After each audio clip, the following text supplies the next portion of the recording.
Back home now, where Melbourne's Heide Museum of Modern Art turns 30 this year, with an exhibition that celebrates its past and present.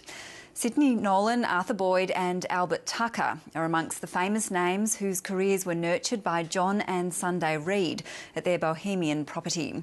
Cheryl Hall spoke to a woman who was part of that famous circle.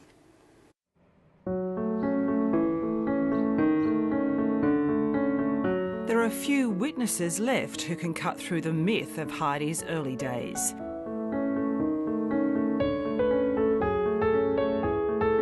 "85-year-old Jean Langley was a friend of Sunday and John Reid and a frequent visitor to their unconventional world, straight after the end of the Second World War. There were an enormous amount of people in and out of Heide all the time. And, you know, when I first went there, of course, there were Nolan paintings all over the place.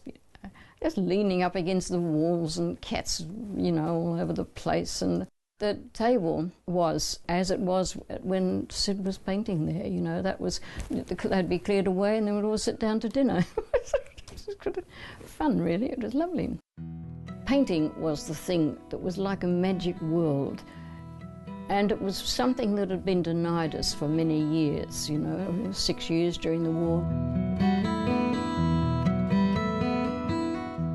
Sidney Nolan famously painted his Ned Kelly series at the dining table that's now part of the Heide Museum of Modern Art.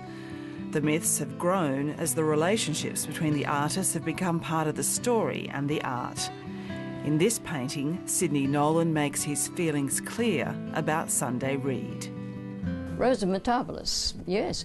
It wasn't always white. It used to change its colour, apparently, to go from pink to slightly blue.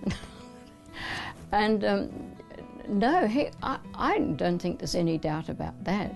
And once in London, he said to me, as I was leaving London, he said to me, as he was kissing me goodbye, he said, "And give my love to Sunday and say it's from Dr. Jekyll and Mr. Hyde."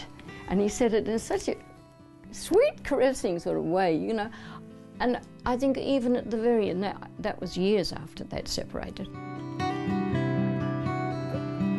Jean Langley was part of the Melbourne Bohemians, a group of artists, poets and others looking for a new way of life after the war. That was once again, you see, the way with the old. We have to learn a new way to love the human race. We have to cast off the oppressions and the controls of the past. As I say, once again, love, not promiscuity. Nobody believed in hurting anyone, but you could extend love.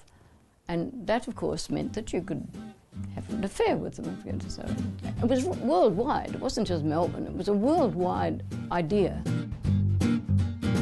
Sidney Nolan, Arthur Boyd, Albert Tucker, John Percival and Joy Hester travelled to Europe in the late 40s and were met with varying degrees of success.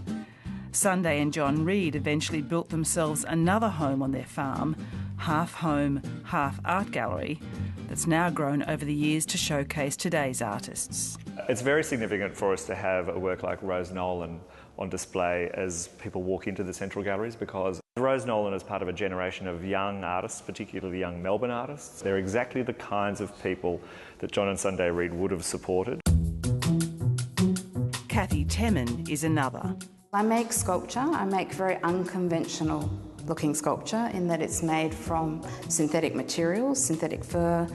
I'm interested in sentimentality and minimalism, combining the opposition things that don't normally fit together. Heide's new exhibition, Forever Young, celebrates its last 30 years as a public gallery, with many artworks brought out of storage.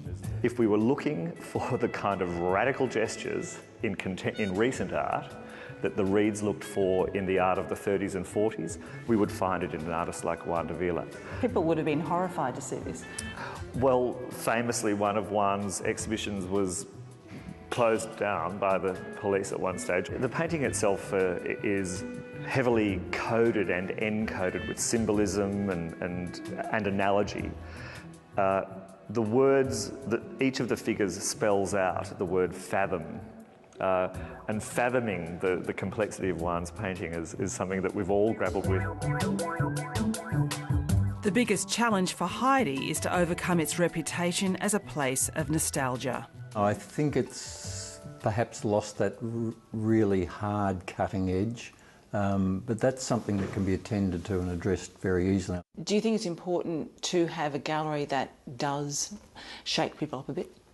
Oh, absolutely. It's almost the sole purpose of art. I think if it doesn't make you think, it's not performing its role.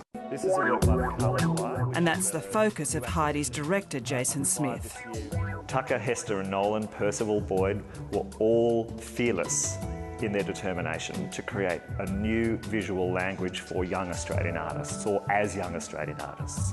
And we find in people like Sansom, Kathy Temin, Rose Nolan, Callum Morton, Dale Frank, Jenny Watson, a range of artists who are similarly courageous and fearless in their determination to be as idiosyncratic and as politicised and as individual as they possibly can be, because there are many more artists working today than there were in Nolan, Tucker and Hester's time. I think the best thing for an artist in the world, any artist, is that their work is collected, and collected by people that want the work, love the work, want to live with the work, or by institutions, museums that will take care of the work and show it, show it in different contexts and support the culture of living artists. Jean Langley believes John and Sunday would have approved. If Heide is going to change and develop, that's life. And this is what, see, they believed in change. They believed in modern development.